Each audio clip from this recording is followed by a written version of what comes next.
Breaking news చూస్తున్నాం. చంద్రబాబు నివాసంపై దాడి కేసులో మాజీ మంత్రి జోగి రమేష్ సుప్రీంకోర్టును ఆశ్రయించారు. ఈ కేసులో ముందస్తు బెయిల్ పిటిషన్ ఇవ్వాలంటూ పిటిషన్ దాఖలు చేశారు. ఇటీవల ముందస్తు బెయిల్ను ఏపీ హైకోర్టు నిరాకరించింది. దీంతో హైకోర్టు తీర్పును సుప్రీంలో సవాల్ చేశారు జోగి రమేష్.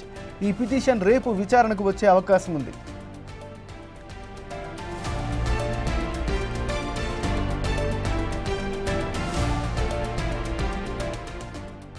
చంద్రబాబు నివాసంపై దాడి కేసులో మాజీ మంత్రి జోగి రమేష్ సుప్రీంకోర్టును ఆశ్రయించారు. ఈ కేసులో ముందస్తు బెయిల్ ఇవ్వాలంటూ పిటిషన్ దాఖలు చేశారు.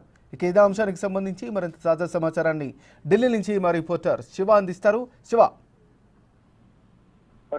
ఏమన్నారు?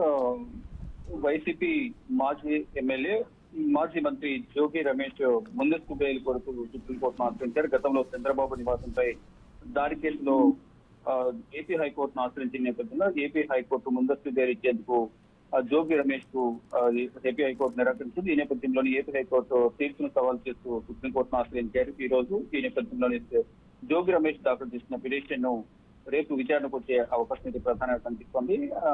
2021లో ఏదైతే జోగి రమేష్ చంద్రబాబు నివాసంపై దాడి చేసినందుకు ప్రతిఫలంగా అప్పటి ముఖ్యమంత్రి సీఎం జగన్మోహన్ రెడ్డి ఆయనకి మంత్రి పదవి కూడా కట్టబెట్టారు. ఈ నేపథ్యంలోనే అంటే ఎవరైతే ప్రతిపక్ష పార్టీలపై ఆరోపణలు కానీ దాడులు కానీ భౌతిక దాడులు దిగుతారు అటువంటి వారికి ఎక్కువగా ప్రోత్సహిస్తున్నారనే వార్తల నేపథ్యంలోనే అప్పటి అధికార పార్టీకి సంబంధించిన నేతలందరూ కూడా ప్రతిపక్ష పార్టీగా నేతలపై దాడులకు పాల్పడ్డారు. దానికి సంబంధించి గతంలోనే కొన్ని ఎగ్జాంపుల్స్ కొన్ని ఉదాహరణలు తీసుకుని వీరందరూ కూడా ఆవేదన దాడులకు పాల్పడినట్లుగా ప్రస్తుత అధికార పార్టీ ఆరోపిస్తోంది. గతంలోనూ ఆరోపించింది. ఇప్పుడు కూడా అదేవిధంగా హైకోర్టు ఇచ్చిన తీర్పును సవాల్ చేస్తూ సుప్రీంకోర్టుకు వెళ్ళిన నేపథ్యంలో అధికార పార్టీ కూడా ఆరోపిస్తూ ఉంది. అంటే అప్పుడు అధికారంలో ఉన్న సందర్భంలో ప్రతిపక్ష పార్టీలు ఇష్టానుసారంగా వ్యవహరించారు. దానికి ప్రతిఫలంగా శిక్ష అనుభవించాల్సి ఉంటుందంటూ కూడా అధికార పార్టీ చెప్తాం. దానికి అనుగుణంగానే ఇటు పోలీసు యంత్రాంగం కూడా దానికి సంబంధించి ఇటు టీడీపీ కేంద్ర కార్యాలయంపై కానీ పట్టాభి నివాసం పైన మరోవైపు